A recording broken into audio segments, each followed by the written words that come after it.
हो जाती है। और उसी के भेदों में वाचना, पृच्छना, पर्यटना, अनुप्रेक्षा, धर्म कथा, उनके भी फल बताए थे। अनुप्रेक्षा का अर्थ भी आपको याद होगा। प्रेक्षा का अर्थ होता है देखना, अनुप्रेक्षा देखना स्वयं को। स्वाध्याय से आपको ज्ञान हुआ, ज्ञान के द्वारा आप अपने ज्ञान गुरु से ही अपने को ही देखना है, ये अनुप्रेक्षा है। और यही अगला तप बन जाता है ध्यान। अनुप्रेक्षा ही कब ध्यान में बदल जाता है और कब ध्यान करते करते फिर अनुप्रेक्षा में आ जाते हैं, ये क्रम चलता रहता है।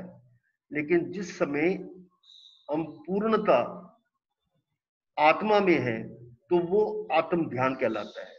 इससे पूर्व ये जो 11 नंबर का तप है, ये भी आप समझ लें कि अन्य पहले वालों से और उत्कृष्ट है।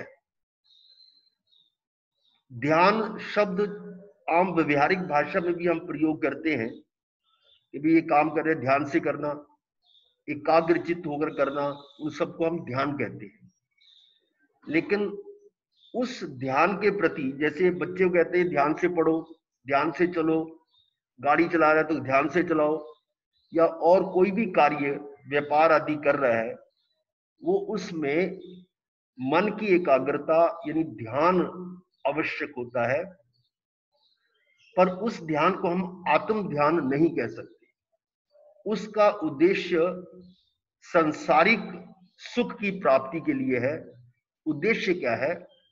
इसके कारण उस ध्यान को हम अप्रशस्त या अशुभ ध्यान कहते हैं।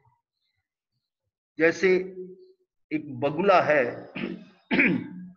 और एकाग्रचित्त होकर वो तालाब के किनारे खड़ा हुआ है, क्योंकि जरा सी भी हरकत हो तो मछलियां भाग जाती हैं, और वो पूरी एकाग्रता से निश्चल यानी काया को स्थिर करके ध्यानस्थ होता है, और जैसे ही मछली आती है उसको झपट लेता है।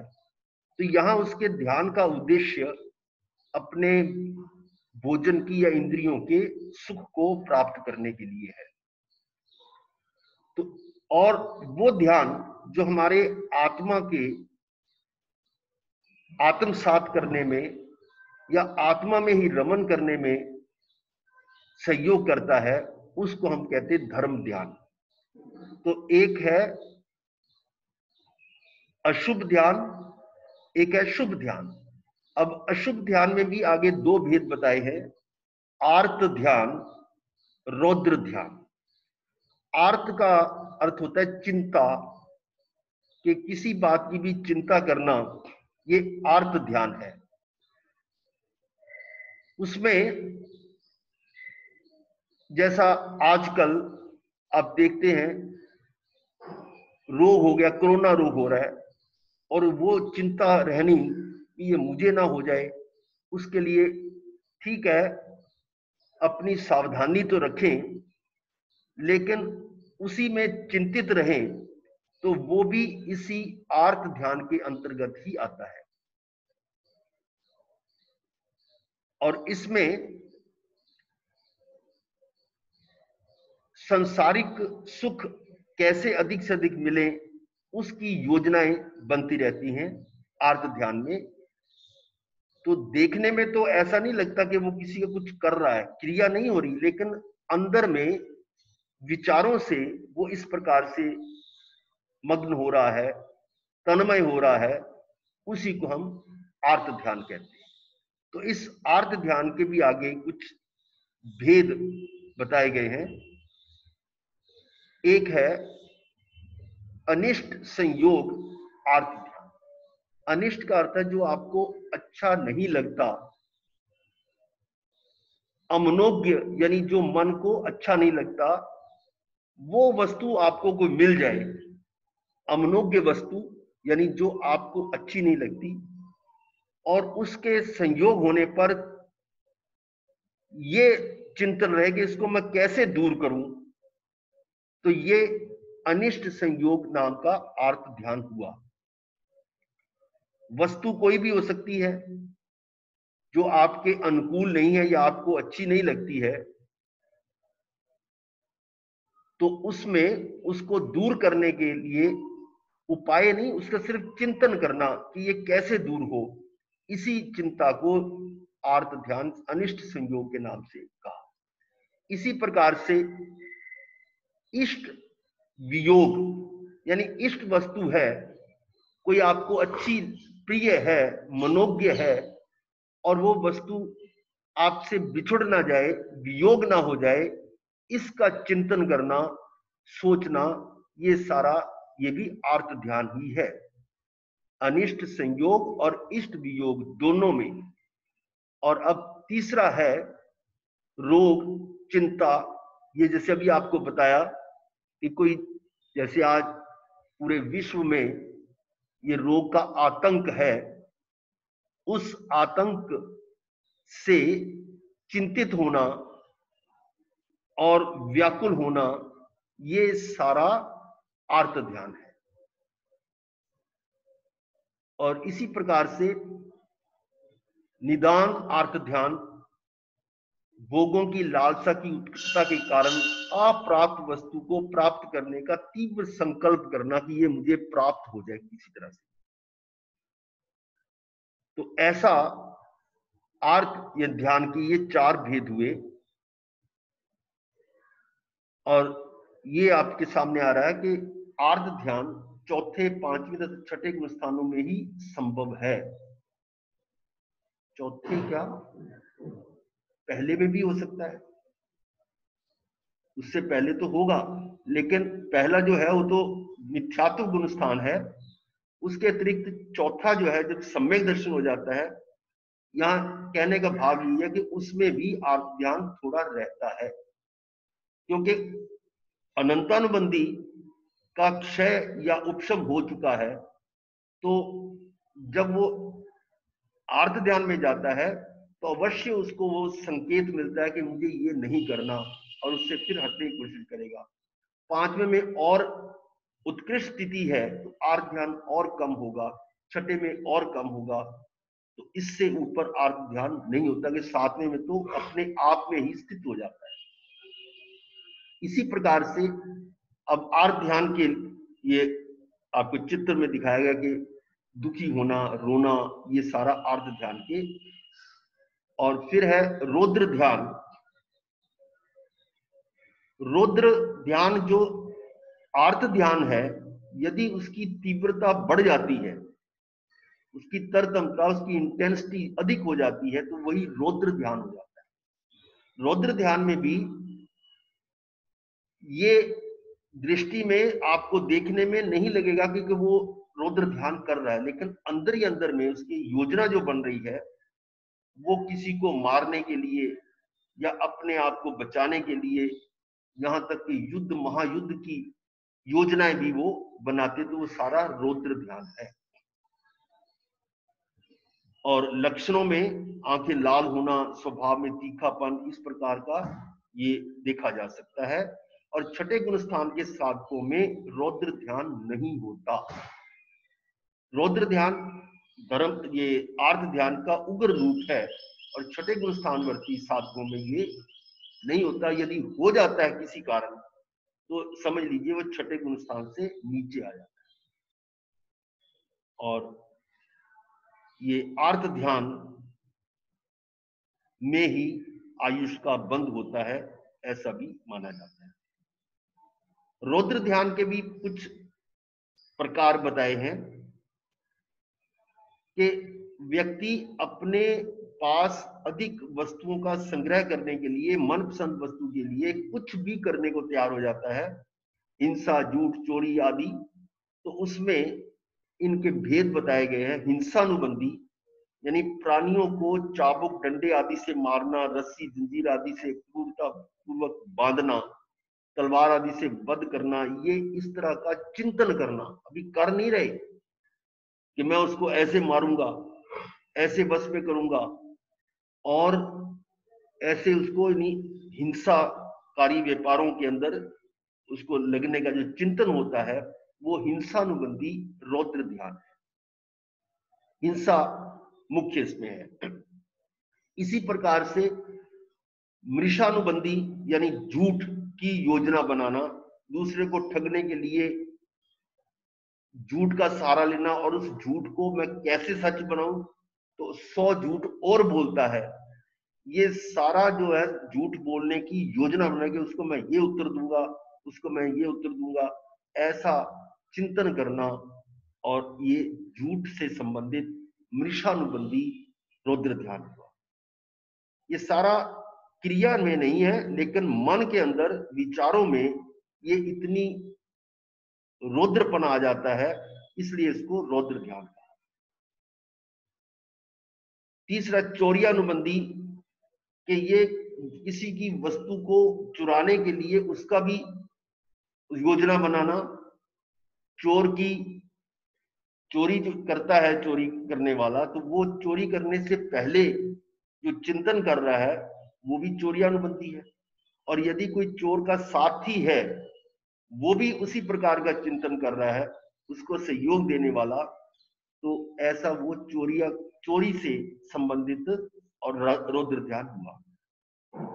और फिर है संरक्षणानुबंधी, जिसमें जो वस्तु उसके पास है वो कोई दूसरा ना ले जाए, छीन ना ले, चोरी ना हो जाए, तो उसके संरक्षण के लिए वो योजनाएं बनाता है, या कोई चौकीदार या और गार्ड या इस प्रकार की कई तरह की जो उसमें अपने आप को संरक्षित करने के तरीके हो सकते हैं, उनकी योजना बनाना, ये संरक्षण अनुबंधी और रौद्र ध्यान हुआ। तो रौद्र ध्यान और आर्त ध्यान दोनों अशुभ अप्रशस्त ध्यान है। और अब तीसरे क्रम पर आता है धर्म ध्यान। धर्म ध्यान क्या है, इसमें शब्द समझे पहले कि धर्म और ध्यान, ध्यान का तो एक सामान्य शब्द है लेकिन धर्म यहां पर विशेष है। तो धर्म के बारे में आपने प्रारंभ की 1-2 कक्षाओं में सुना था। विशेष धर्म की परिभाषा वस्तु स्वभावोधम, यानी वस्तु का जो स्वभाव है वही धर्म है।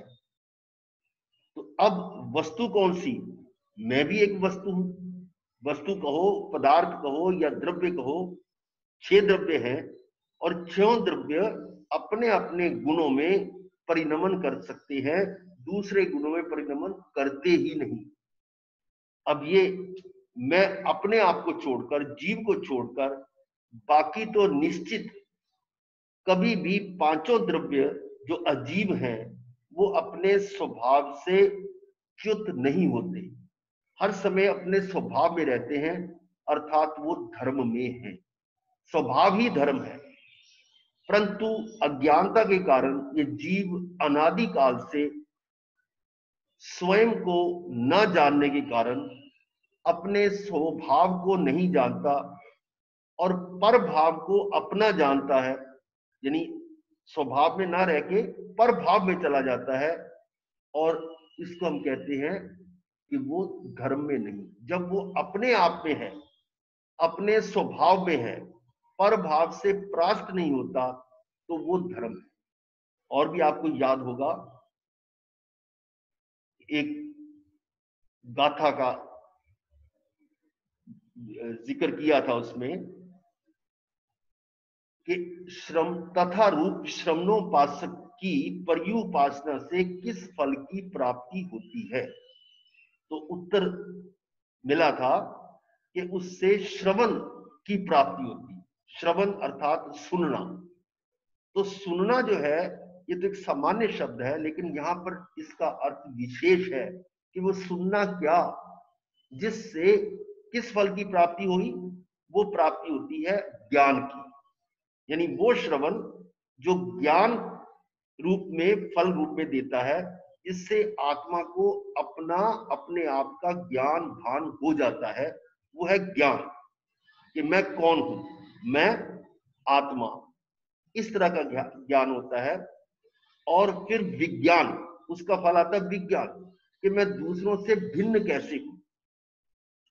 दूसरे अर्थात अजीव, धर्म, अधर्म, आकाश, काल, पुद्गल, ये अन्य धर्म, अन्य द्रव्य है और मैं अन्य, उनमें से और मुझ में क्या भेद है, ये जानना विज्ञान है। अब उसमें पुद्गल ही है जो हमें इंद्रियों से जानने में आ रहा है, और विशेषकर शरीर जो मेरे साथ है, ये पौद्गलिक है और पुद्गल की पर्याय है, और मैं इसको अन्य समझता हूं कि ये शरीर मैं नहीं हूं, मैं तो अजर अमर अविनाशी, और ये शरीर क्षण भंगुर है, गलने सड़ने वाला है। इस तरह का विशेष ज्ञान विज्ञान कहलाता है। उससे स्व और पर का ज्ञान होता है कि मैं कौन हूं और ये क्या है, और फिर स्वभाव में रहता है, पर भाव से परास्त नहीं होता। यानी पर भाव से परास्त होने का अर्थ क्या है कि अभी आप सुन रहे हैं कि मैं तो शुद्ध आत्मा हूं, अजर अमर विनाशी, मैं तो मरता नहीं, और फिर थोड़ी देर के बाद कोई आपको कोई शारीरिक कष्ट दे देता है तो आपका ध्यान तुरंत शरीर के अंदर चला जाता है, अरे मुझको मारा, मन में क्रोध, वचन से गाली, और शरीर से उसकी थप्पड़ आदि भी लगा देंगे। तो ये पर भाव से परास्त होने वाली बात हुई, लेकिन ज्ञानी पर भाव से परास्त नहीं होता। तो ये सारी जो बात है, पर भाव से परास्त न होना, अपने आप में स्थिर हो जाना, ये ज्ञानी का लक्षण है। और उसी से आप अब समझ सकते हैं कि धर्म ध्यान क्या है। जब हम पर से हटकर स्व में आ जाते हैं, पर में क्या हो रहा है उसके भावों में हम नहीं जाते, उसके अंदर जो भी परिवर्तन हो रहा है वो मुझ में नहीं हो रहा, ऐसा मानकर वो स्वभाव में स्थित होना ही धर्म ध्यान है। और इसके लिए ये 4 प्रकार के आलंबन हैं। प्रकार है आज्ञा विचे, विचे कहो या विचार जो भी है। आज्ञा का अर्थ क्या है? आज्ञा है जो अरिहंत तीर्थंकर परमात्मा, जिन्होंने हमें ये वाणी दी, ये वीतराग वाणी उनके उपकार से मिली, और उनकी आज्ञा क्या है कि वो एक आज्ञा होती है, एक उपदेश होता है। आज्ञा है कि ये करणीय है, ये करणीय नहीं है। उदाहरण के रूप में मैं आपको आचार्य सूत्र का संदर्भ दे रहा हूं। आचार्य सूत्र में एक गाथा का अर्थ आता है कि प्रवचन का अधिकारी मात्र कुशल है।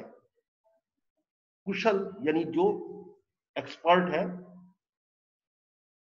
अपने आप में पूर्ण संपूर्ण है, कुशल। और उसमें व्याख्याकारों ने उसका अर्थ दिया है तीर्थंकर ही कुशल है, वही प्रवचन के अधिकारी हैं। परंतु आज हमारे से साधु भी प्रवचन कर रहे हैं। उसका कारण कि तीर्थंकर की अनुपस्थिति में, अरिहंत की अनुपस्थिति में आचार्य, उपाध्याय, साधु, इनका दायित्व है कि उन परमात्मा की जो वाणी है उसको अक्षुण्ण रखे, तीर्थ को सुरक्षित रखे, ये उनका दायित्व है। और उसमें भी वो जीवों पर अनुकंपा के भाव से ही प्रवचन करे, ना कि अपनी यश प्रतिष्ठा के लिए। और फिर ऐसा भी उसी में गाथा में आया हुआ है कि वो किस विषय पर बोले।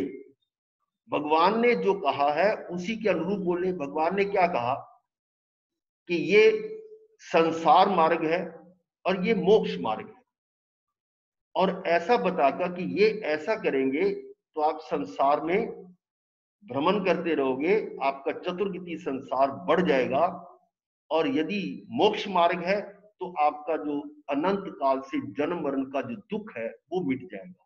तो जन्म मरण का दुख कैसे मिटेगा, इसके लिए भी उन्होंने विशेष विषय दे रखे हैं, आर्जव, मार्दव आदि, अहिंसा, ब्रह्मचर्य, इन विषयों पर ही बोले जो आत्मा के मोक्ष यात्रा में सहयोग करते हैं।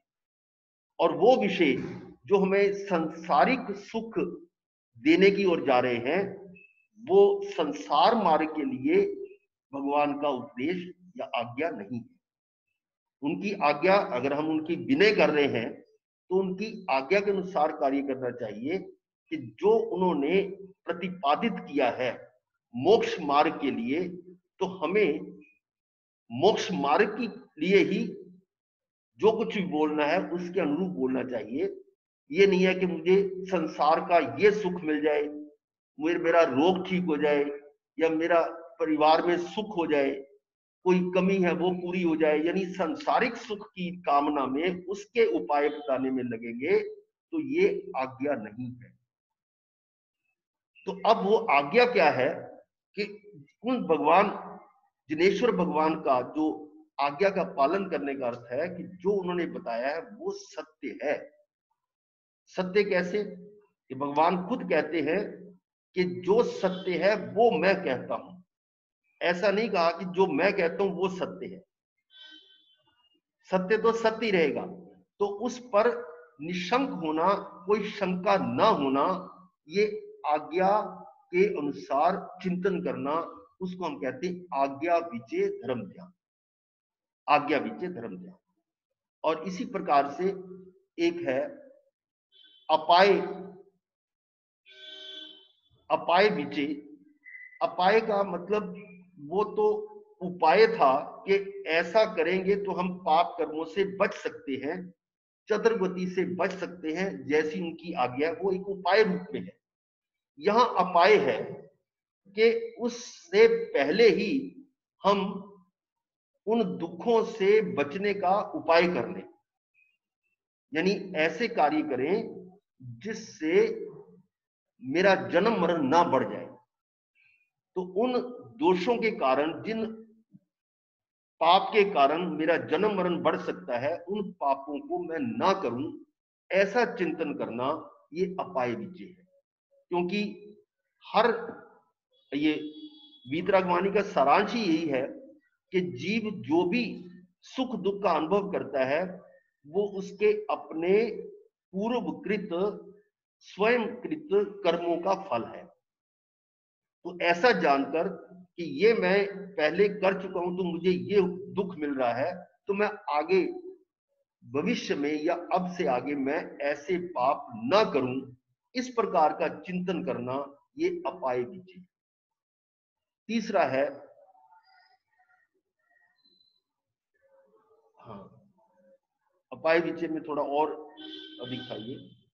जैसे महाव्याधि से पीड़ित पुरुष के लिए अपथ्य अन्न की इच्छा हानिप्रद है, तो उसी प्रकार राग द्वेष जीव के लिए हानिप्रद एवं दुखदायी है। तो उसको भी ये आप समझ गए हैं कि जो कारण है उसको हम दूर करें, उस पर चिंतन करें। और ऐसे ही तीसरा विपाक विजय। विपाक विजय क्या है? विपाक का अर्थ होता है फल आना। कोई फल पक जाता है तो हम कहते हैं वो उसका फल आ गया, विपाक। तो जो भी कर्म है वो तो हमें दृष्टिगोचर होते नहीं। कर्म का अनुभव कि कब हम कर्म कर रहे हैं, या मेरे साथ, मेरी इस आत्मा के साथ कितने, यानी कार्म शरीर की सत्ता में कितने कर्म पड़े हुए हैं, इसके बारे में हम नहीं जानते। लेकिन जब किसी कर्म का फल आता है तो हम समझ जाते हैं कि ये मेरे किसी पाप कर्म का फल है या ये किसी पुण्य कर्म का फल है। और ऐसा विचार करना विपाक विजय। आपको सुख या दुख की अनुभूति होती है, दुख आने का कोई कर्म मतलब असाता वेदनी कर्म आया, पाप का उदय आया, और उसके कारण आपको शारीरिक या मानसिक कोई भी दुख हो रहा है, और उसके लिए निमित्त भी अवश्य होगा, कोई व्यक्ति, वस्तु या स्थिति। तो उस समय आप ये चिंतन करें कि इस व्यक्ति ने या इस निमित्त ने मुझे दुखी नहीं किया, ये तो मेरे ही पूर्वकृत कर्मों का फल है। ऐसा चिंतन करना ये विपाक विचय के अंतर्गत है। कोई दूसरा किसी को सुखी दुखी कर नहीं सकता। ऐसा भी कहते हैं कि यदि कोई ये माने कि मैंने उसको सुखी कर दिया, तो आगम कह रहे हैं कि वो अज्ञानी है। और यदि ये कहें कि किसी ने मुझे सुखी कर दिया, तो वो भी अज्ञानी है। ज्ञानी जो है वो जानता है कि सुख दुख का मैं ही, उसका उत्तरदायित्व तो मेरा ही है, मैंने ही वो कर्म बांधे हैं। और इस प्रकार का चिंतन करना, ये विपाक विचय धर्म है। अब चौथा स्थान है संस्थान विचय। संस्थान का अर्थ यहाँ लोक के स्वरूप और आकार पर है। लोक का चित्र आप लोग सभी अच्छी भली भांति जानते हैं, जो हमारा जैन का एक लोगो बन चुका है। ये लोक 14 राजू नीचे से ऊपर, और बीच का भाग जो पृथ्वी जिस पर हम हैं, ये एक राजू विस्तार वाली। राजू मतलब असंख्य योजन, जो गिनती नहीं की जा सकती। इसके बारे में पहले हम चर्चा कर चुके हैं। और ऐसा एक राजू नीचे से, और नीचे सातवीं पृथ्वी 7 राजू चौड़ी है। और ऐसे करके ये जो आकार बनता है, इसको हम ये समझ लें कि जैसे एक कोनिकल फ्लास्क पड़ी हुई है, या इस तरह का। पुराने जमाने में तो सकोरे का एग्जांपल देते हैं, लेकिन वो आजकल बैठता नहीं सही। यानी ऐसा गिलास जो उसका पैंदा छोटा हो और ऊपर से मुंह बड़ा हो, उसका उल्टा रख दे, तो इस प्रकार का आकार नीचे का बनता है। फिर उसके ऊपर ऐसा ही गिलास एक सीधा, और फिर उसके ऊपर उल्टा रखे, तो जैसा ये आकार बन जाता है, ये 14 राजी लोक। और इसके बारे में, इस लोक में पृथ्वी जिस पर हम हैं, उसके सबसे केंद्र में जम्बू द्वीप के अंतर्गत हम भरत क्षेत्र में हैं।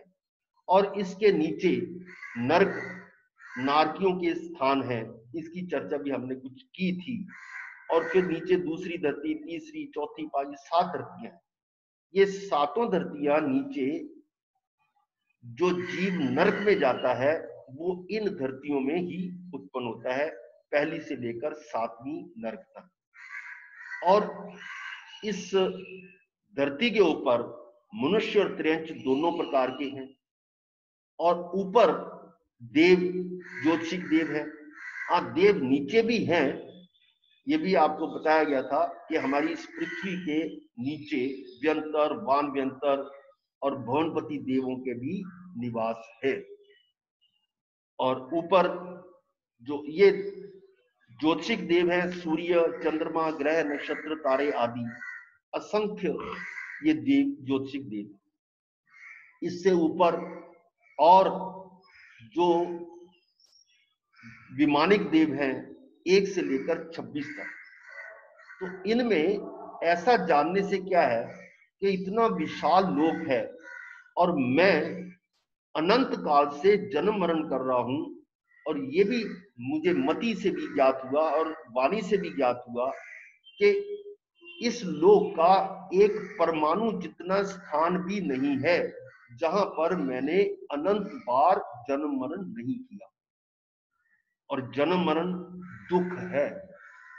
और ऐसा भी आपने सुना था, चर्चा में आया था, कि इस शरीर के साथ जैसे हमने संबंध बनाए हैं, तो पूर्व में जिस शरीर के साथ था उसके साथ भी संबंध बनाए। और ऐसा करते करते अनंत काल से इस लोक का एक भी जीव ऐसा नहीं है, अनंत अनंत जीवों में से एक जीव भी ऐसा नहीं जिसके साथ मेरे हर तरह के संबंध ना बने। यानी जितने भी जीव हैं अनंत, अनंत किस अपेक्षा से कहा था कि वनस्पति के अंदर एक अंकुर होता है, व्हाइट स्प्राउट, और उसको सुई की नोक पर जितना आए बहुत अल्प होता है, और उसमें अनंत जीव हैं।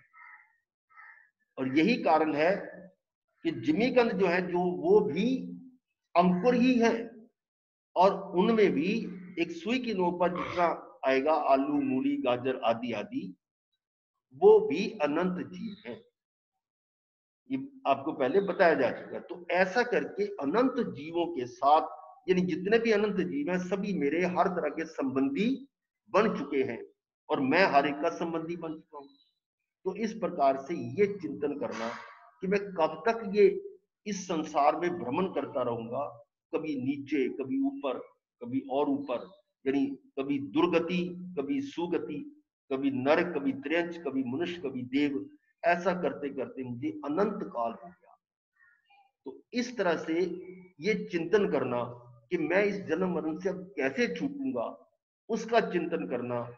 और फिर ये षट द्रव्य के भी बारे में आपने पढ़ा था, धर्म अधर्म आकाश काल उद्गल और जीव, ये 6 द्रव्य है। और 6 द्रव्य अपने अपने स्वभाव में गुण में परिणमन कर सकते हैं, शाश्वत हैं, और मैं भी शाश्वत हूं, मैं भी अजर अमर अविनाशी हूं, और मेरा भी स्वभाव है उसका चिंतन करना कि जैसे अन्य द्रव्य अपने अपने स्वभाव में है तो मुझे भी अपने स्वभाव में रहना है, ये भी चिंतन करना। इस प्रकार से ये संस्थान विजय के अंतर्गत आता है।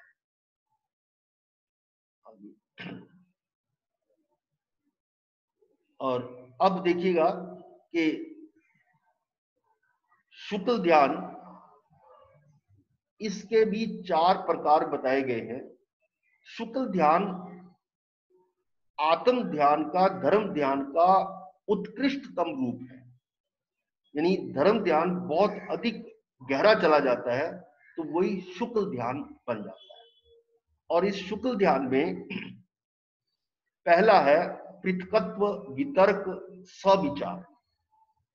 पृथकत्व का अर्थ यह है कि अपने आप को अन्य द्रव्यों से पृथक अनुभव करना, मैं आत्मा और शरीर दोनों का भेद मालूम करना, और अपने उसका अनुभूति होना कि मैं तो भिन्न हूं और ये शरीर भिन्न है। मात्र शब्दों से नहीं, आत्मसात होना चाहिए कि मैं तो शुद्ध आत्मा हूं और शरीर नहीं। शरीर तो पुद्गल की एक पर्याय है, क्षण भंगुर है और ग्रहण गुण वाला है, जबकि मैं उपयोग गुण वाला, ज्ञान दर्शन से युक्त, मेरा स्वभाव भी अलग है। इस प्रकार का जो विचार करना, ये पृथकत्व वितर्क सविचार, ऐसा शुक्ल ध्यान का ये पहला पाया माना जाता है। और दूसरा है एकत्व वितर्क अविचार। अब उससे और आगे चलकर जो दूसरे को दूसरा जान रहा था, अब दूसरे पर से दृष्टि हट जाए कि मैं तो मैं ही हूं, यानी जो मैं हूं वो हो जाऊं, इस प्रकार का चिंतन करना। ये तो जान लिया। संकल्प विकल्प क्या होता है कि मैं आत्मा हूं, ये एक संकल्प हो गया। मैं शरीर नहीं हूं, ये विकल्प हो गया। ये इन संकल्प विकल्प से भी परे होना, अलग होना, वो है एकत्व वितर्क अविचार। यानी अब वो अपने आप में ही स्थित हो जाता है, आत्मा में स्थित हो जाता है। इस प्रकार से ये एकत्व वितर्क अविचार का नाम का शुक्ल ध्यान हुआ। ये 2 पाए, पहला पाया जो है वो तो 8वें से शुरू हो जाता है और दूसरा पाया जो है वो 12वें 13वें में आता है। अब तीसरा है सूक्ष्म क्रिया अप्रतिपाती, या इसको समुच्छिन्न क्रिया भी कहते हैं। इसमें क्या है कि वो शरीर के जो बाकी योग हैं उनका भी निरोध हो जाता है। मन वचन और काया, वो उनका यानी हलन चलन भी पूरी तरह से बंद हो जाता है। केवल श्वास वो भी सूक्ष्म क्रिया में रहता है। ये जो तीसरा नंबर का सूक्ष्म क्रिया प्रतिपाती शुक्ल ध्यान है, ये किया नहीं जाता, ये हो जाता है। इसमें कुछ करना शेष नहीं रहता, क्योंकि दूसरे पाए पर जैसे ही पहुंचता है जीव, उस समय उसको केवल ज्ञान माना जाता है, और केवल ज्ञान के बाद उसको कुछ करना नहीं है। अरहंत यानी अब कुछ शेष नहीं रहा, तो कोई भी क्रिया अब वो नहीं करेंगे, अक्रिय होंगे। और ये जो क्रिया है सूक्ष्म क्रिया, ये भी स्वतः हो जाती है कि मन वचन काया स्थिर हो जाते हैं, श्वासोश्वास भी बहुत सीमित हो जाता है, और ऐसा ये आगे अपने आप ही उसका विकास बढ़ता जाता है।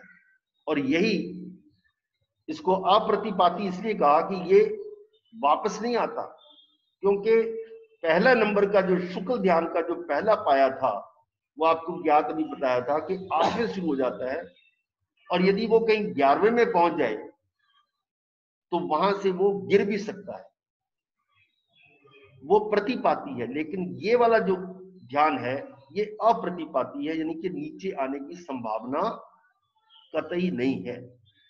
तो इस प्रकार से ये तीसरा पाया सूक्ष्म क्रिया अप्रतिपाती। और ये समुच्चन क्रिया अनुपाती, यानी कि अब क्या है कि वो श्वासोश्वास का भी यहां पर बंद हो जाना, निष्कंप हो जाना, शैलेशी अवस्था, ये कहलाती है समुच्चन क्रिया अनिवृत्ति ध्यान।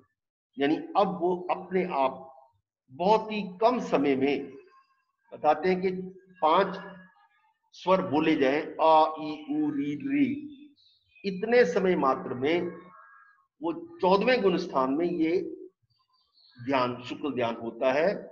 और फिर वो आत्मा के जो प्रदेश हैं, जो शरीर के अनुसार थे, शरीर की अवगाहना ही मेरी अवगाहना थी, और अब उस अंतिम समय में वो आत्मा के जो प्रदेश है वो सिकुड़ कर 2/3 में आ जाते हैं, यानी संकुचित हो जाते हैं, और उसकी अवगाहना 2/3 हो जाती है।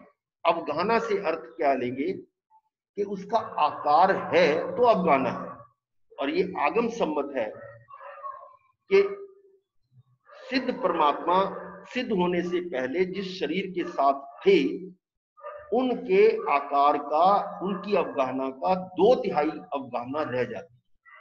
और ये भी आपको प्रारंभ में बताया गया था कि कोई भी द्रव्य, चाहे वो मूर्त है चाहे अमूर्त है, उसमें कुछ विशेषताएं बताई थी कि शाश्वत होता है, उसका अपना कार्य होता है, उसके अंदर द्रव्य गुण पर्याय नाम की त्रिपदी भी है, और उसके गुणों को कम अधिक कर नहीं सकते, हर द्रव्य को जाना भी जा सकता है। और एक लास्ट में था कि हर द्रव्य में प्रदेश होगा। प्रदेश का अर्थ है छोटे से छोटा स्थान, यानी उसकी वॉल्यूम निकालनी हो तो एक छोटा यूनिट चाहिए, वो यूनिट छोटे छोटा यूनिट जिसके आगे और खंड नहीं हो सकते, उसको हम कहते हैं अपने इस आगम की भाषा में प्रदेश। तो बिना प्रदेश के कोई द्रव्य होता नहीं, और प्रदेश है तो निश्चित रूप से आकार होगा। तो द्रव्य 6 हैं, 6 में से मैं भी एक द्रव्य हूं, आत्मा या जीव, चाहे वो संसार में है या संसार में नहीं है, अर्थात चाहे वो मुक्त है या अमुक्त है, जीव तो जीव ही है, और उसके अंदर प्रदेश तो होंगे ही होंगे। इस समय संसार में रहते हुए हमारे आत्मा के प्रदेश शरीर के अनुसार है, संख्या तो है उतनी सब जो उसकी असंख्य है, लेकिन आकार शरीर के अनुसार है। और जब ये आत्मा सिद्ध हो जाता है, उस समय उसके आकार अब शरीर के बिना है, इसलिए उसका जो लास्ट अंतिम शरीर था उसका 2/3 हो जाता है, वो अवगाहना अटल हो जाती है। इसको कहा अटल अवगाहना। तो ये सिद्ध परमात्मा के गुणों में आता है, अटल अवगाहना। तो आप समझ गए होंगे कि जीव आत्मा आकार सहित है, चाहे वो अमूर्त आकार है लेकिन है, और चाहे वो जीव संसार में है चाहे मुक्त है, तो आकार तो होगा ही। अब थोड़ी देर के लिए मैं प्रयोग रूप में आपको ध्यान में ले जाना चाहता हूं कि ध्यान हम कैसे कर सकते हैं। उसमें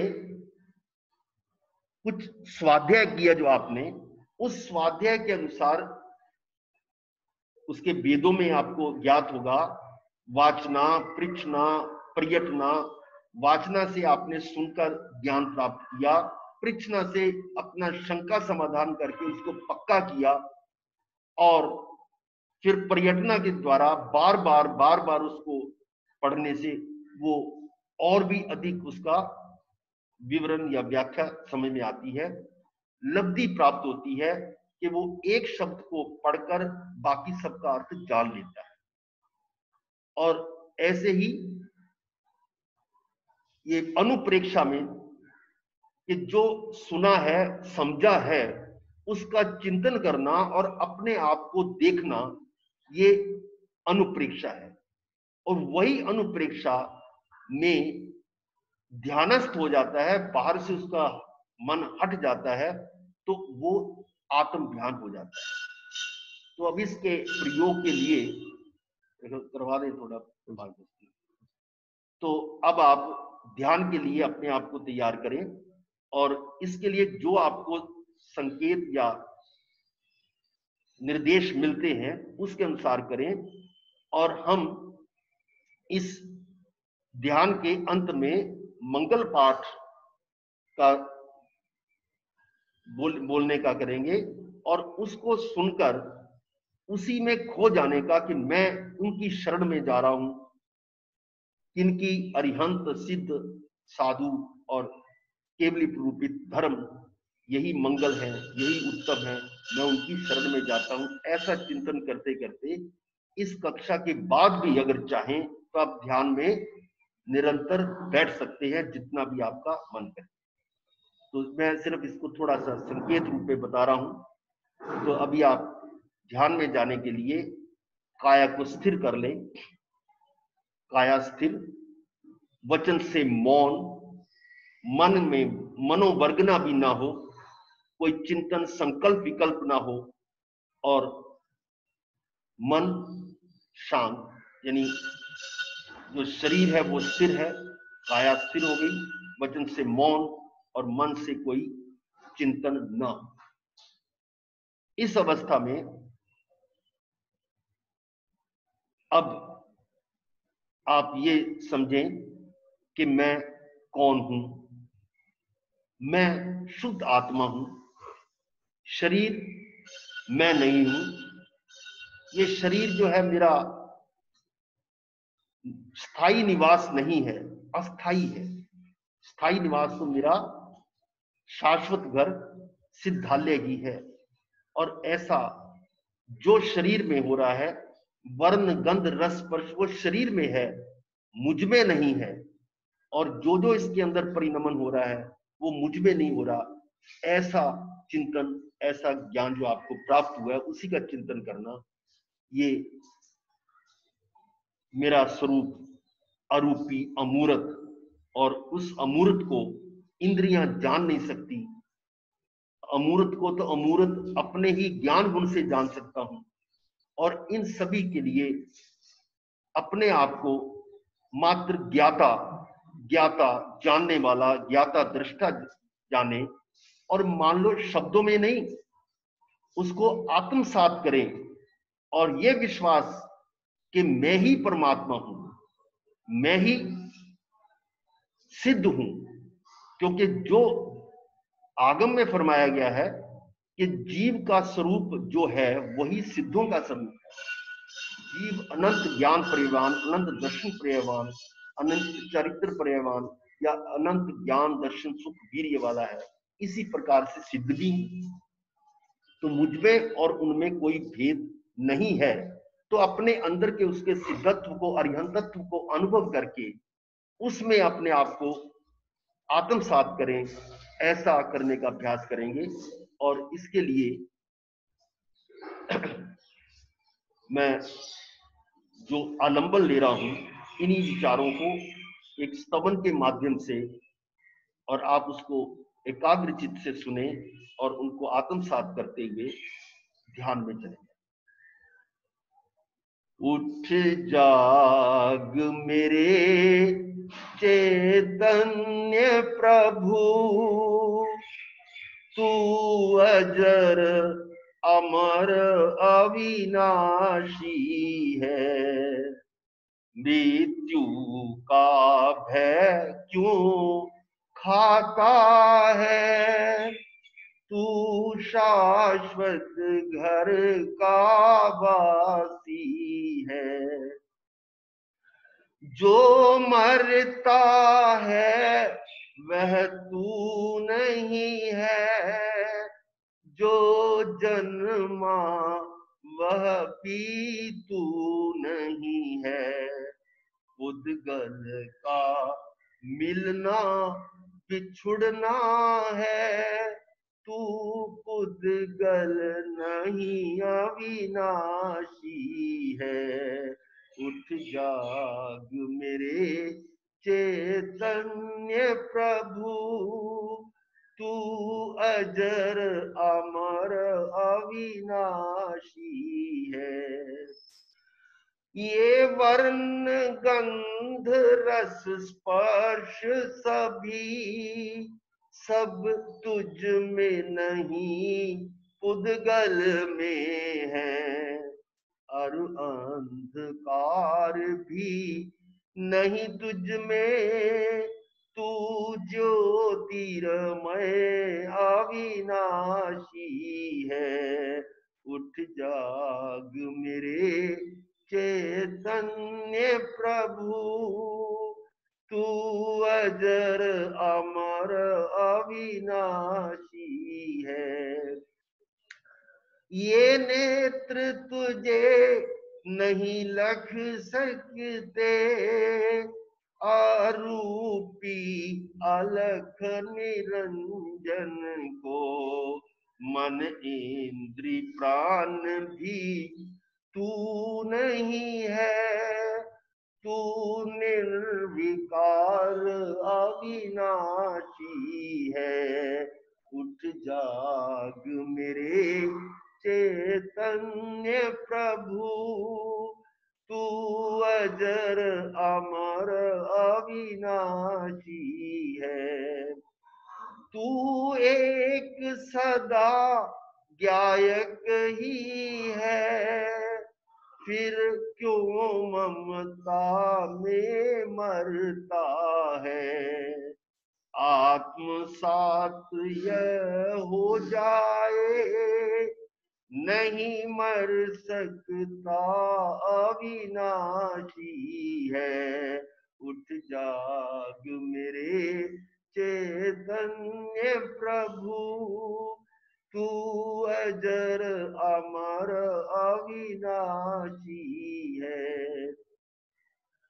आत्म अंतर में आ जाओ, बाहर की दुनिया बिसराओ। जो है उसमें विश्वास करो, तू स्वयं सिद्ध अविनाशी है। उठ जाग मेरे चैतन्य प्रभु, तू अजर अमर अविनाशी है। मृत्यु का भय क्यों खाता है, तू शाश्वत घर का वासी है।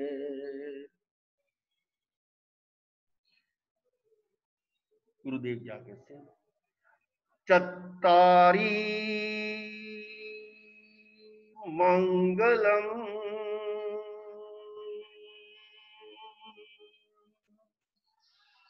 अरिहंता मंगलम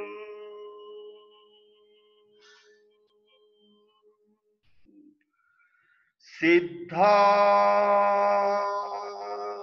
मंगलम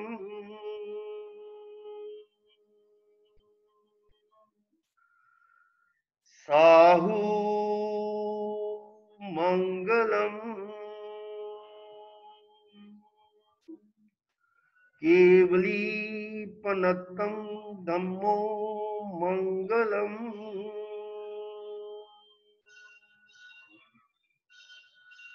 चत्तारी लोगुत्तमा अरिहंता लोगुत्तमा सिद्धा लोगुत्तमा साहू लोगुत्तमा केवलीपनतो धम्मो लोगुत्तमो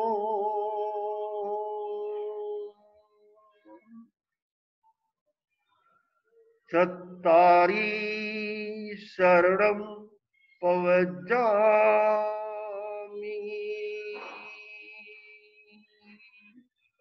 अरिहन्ते शरणं पवज्जामि साहू शरणं पवज्जामि केवलीपनतं धम्मं शरणं पवज्जामि। चार मंगलिक, चार उत्तम, चार शरणा और न शरणा कोई, जो भव प्राणी आदरे अक्षय अमर पद हो।